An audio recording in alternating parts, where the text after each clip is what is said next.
In the quiet, forgotten corners of the city, silence is never truly empty. It is heavy, thick with the dust of lives worn thin and secrets buried in the floorboards. Every flicker of the overhead light feels like a heartbeat, casting long, strobing shadows that seem to detach themselves from the peeling wallpaper, reaching for the dark. Outside, at 2 in the morning, the world is a graveyard. A lone truck sits idle, while something heavy is dragged through the hallway, leaving a trail of dark, viscous ink. It began with a note, a crooked scrap of paper that smelled of cold machinery and ancient decay. As Bob touched it, a chill that had no name climbed up his spine. Marlowe sensed it first. The cat's fur stood on end like needles, his shadow stretching across the wall into a jagged, impossible shape that didn't belong to any animal.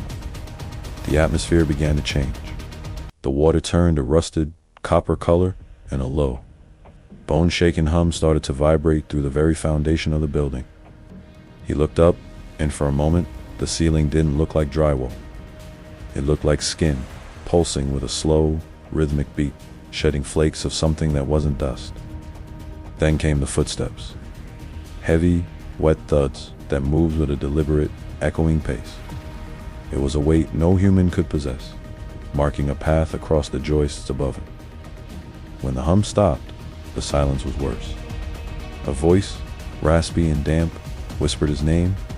It didn't come from the hall. It came from the inside of his own skull. Marlowe backed into the darkness, his jaw unhinging wider than any feline should. A silent scream frozen in the void of his mouth. The shadows began to pool and drip like liquid ink from the ceiling. There was nowhere left to turn, nowhere left to hide from the rot that was claiming his home. Driven by a dread he couldn't name, Bob began the ascent. The stairs stretched before him, the geometry of the building warping into impossible, elongated angles.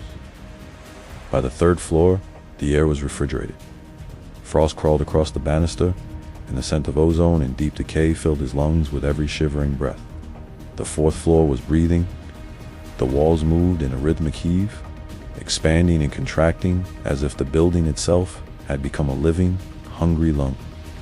Door 4B stood open, an invitation to the void. A thick, inky darkness spilled across the threshold, swallowing Bob's desperate whisper for help.